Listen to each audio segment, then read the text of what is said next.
በዚህ ቪዲዮ የኤ ፊደልን ድምፆች ላስተዋውቃችሁ።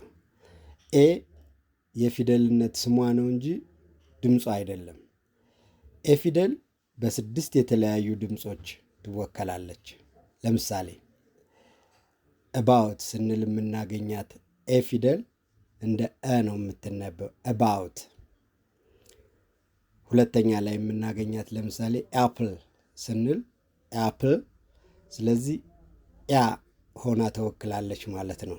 ለምሳሌ father ስንል በሎንግ አ ድምፅ ረዥም አ ቫውል ነው የወከላት። ለምሳሌ ቦል ስንል ኤ ፊደል በኦ ድምፅ ተወክላለች። ቦል ኦ። የፊደሏ ስምና ድምጿ የሚመሳሰሉት 5ኛው ላይ ነው። 5ኛው ተራ ቁጥር ላይ ኤ ሆናለች።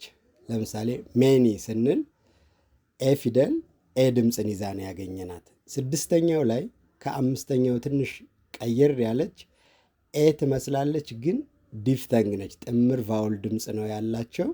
ስለዚህ ኤይ ኢ ድምፅንም በውስጡ አብራ ያዘለች ሜይክ ስንል የምናገኛት ኤይ ድምፅ። ስለዚህ እንደ እ፣ እንደ አ፣ እንደ አ፣ እንደ ኦ፣ እንደ ኤ፣ እንደ ኤይ ትነበባለች ማለት ነው። በ6 የተለያዩ ድምፆች ትነበባለች። ከዛ ደግሞ የማትነበብበት ጊዜም አለ። ለምሳሌ ተውትል ስንል ኤን አላነበብናትም፣ አላላልንም። በአብዛኛው ኤኤል የሚቀጥሉ አድጀክቲቭ ቃላት ስናገኝ ኤ አትነበብም።